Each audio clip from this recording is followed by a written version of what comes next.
आदाब, नमस्कार, अस्सलाम वालेकुम नाजरीन। पल पल न्यूज़ के न्यूज़ रूम से मैं हूं आपके साथ नदीम अकरम। मेन स्ट्रीम मीडिया हमेशा ये बताता रहा है कि भारतीय जनता पार्टी यानी कि केंद्र की मोदी सरकार का दुनिया भर में डंका बज रहा है, पर जब लंका लगती है, तस्वीरें सामने आती है, तो यही हमारी मोदी हुकूमत लोगों के ट्विटर अकाउंट को भारत में बैन करने तक के लिए कदम उठाती है, जो कि खाड़ी देशों ने ताबड़तोड़ ट्वीट किए उन नुपुर शर्मा के बयान को लेकर के।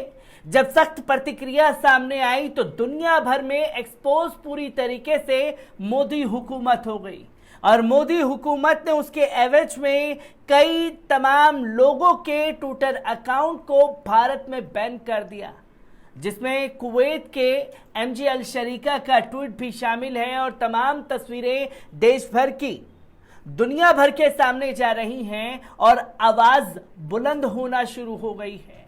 जिस तरीके से जुबैर की गिरफ्तारी की गई और जो मुसलमानों का दमन किया जा रहा है, उसके खिलाफ लंदन की सड़कों पर आवाज बुलंद हुई है। जिस तस्वीरों को दिखाने से गोदी मीडिया गुरेज कर रहा है, किस तरीके से लोग सड़कों पर उतरे हैं, मोहम्मद जुबैर और तमाम चीजें जो देश भर में मुसलमानों के खिलाफ चल रही हैं, उसे लेकर के पहले इस वीडियो पर नजर डाल लीजिए।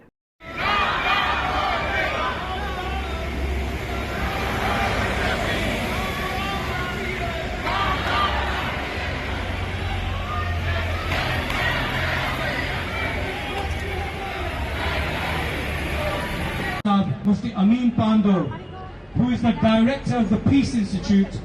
And without further ado, please, come on crowd, give him a warm round of applause, welcome him onto the stage. आपने देखा कि किस तरह से लोग सड़कों पर उतरे हुए हैं। बुलडोजर प्रतिक्रिया जिस तरीके से मुसलमानों के खिलाफ की जा रही है, उसके खिलाफ आवाज बुलंद की लंदन की सड़कों पर। और देश की जो बदनामी हो रही है हुकूमत की गतिविधियों को लेकर के, वो अब दुनिया के सामने पहुंच चुकी है। और मोहम्मद जुबैर की तख्ती बैनर लिए हुए लोग लंदन की सड़कों पर दिखाई दिए, जिसकी तस्वीर लगातार सामने आ रही है। तो वहीं यूके के इमाम ने क्या कुछ कहा इस प्रोटेस्ट के दौरान, एक बार उनके इस वीडियो पर भी नजर डाल लीजिए। To actually say something against what's happening. Modi's silence is deafening. Modi's silence is deafening. We want our government to actually talk. I'm sure they are doing it behind the scenes. We want them more vigorous action to be taken by our government because they've done it. They did it with India, with South Africa. We don't see apartheid. We don't say boycott India because it will hurt us also. But we do have many powers. The contracts that are given should be linked to human rights. Anyway, I want to end this by making a short dua. And when I say the dua, I want you all to say Ameen. Allahumma man arada al-Islam wal Muslimin khayran fawaffiq kull al-khair. Ameen. Man arada al-Islam wal Muslimin sharran fa'ahlikum kama ahlakta 'Adan wa Thamud wa Fir'aun.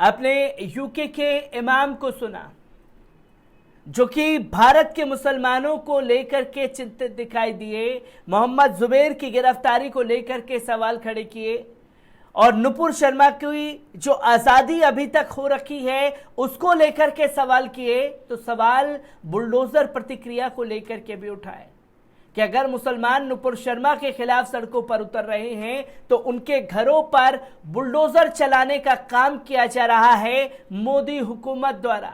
और ज़बरदस्त criticism झेलना पड़ा है London से मोदी हुकूमत को, जिसकी तस्वीर सामने आई तो भारतीय जनता पार्टी में खासतौर पर खलबली मच गई। किस तरीके से लोगों का गुस्सा लंदन की सड़कों पर फूट पड़ा, एक बार इस पूरी रिपोर्ट पर नजर डालते हैं। आपको बता दें कि यूनाइटेड किंगडम में 15 से अधिक भारतीय प्रवासी समूह ने संयुक्त रूप से लंदन में विरोध प्रदर्शन का ऐलान किया था, जिसमें भारतीय प्रधानमंत्री श्री नरेंद्र मोदी और उनकी सरकार की हिंदू वर्चस्ववादी हिंसा और फांसीवादी नीतियों को समाप्त करने की मांग की गई। जिसमें देश में मुसलमानों को नरसंहार के कगार पर छोड़ दिया है। विरोध प्रदर्शन में रविवार को 3 जुलाई 2022 को दोपहर 1 बजे BST 10 डाउनिंग स्ट्रीट पर हुआ। प्रदर्शनकारी भारतीय उच्चायोग की ओर से मार्च भी करते हुए दिखाई दिए। इस रविवार को रैली में भारी मतदान की उम्मीद है, क्योंकि देश भर से प्रदर्शनकारी आ रहे थे। आयोजकों ने दावा इसका पहले ही किया था। यूके में एक स्वतंत्र सांसद क्लाइडेट बेबिब, सोनाली भट्टाचार्य मोमेंटम की राष्ट्रीय सचिव, लेबर पार्टी के भारतीय भीतर एक समाजवादी समूह और अन्य सांसद और नागरिक कार्यकर्ता प्रदर्शन में दिखाई दिए। आयोजकों ने कहा कि वे राज्य प्रायोजित हत्या, बलात्कार, मुसलमानों की लिंचिंग और उनके घरों में बुलडोजर के खिलाफ आवाज उठाएंगे। जो मुसलमानों के घर पर बुलडोजर प्रतिक्रिया देश में जारी है, उसकी तस्वीरें अब विदेशों में पहुंच रही हैं और विदेशों में लंदन की सड़कों पर लोग नजर आए मोदी हुकूमत के खिलाफ।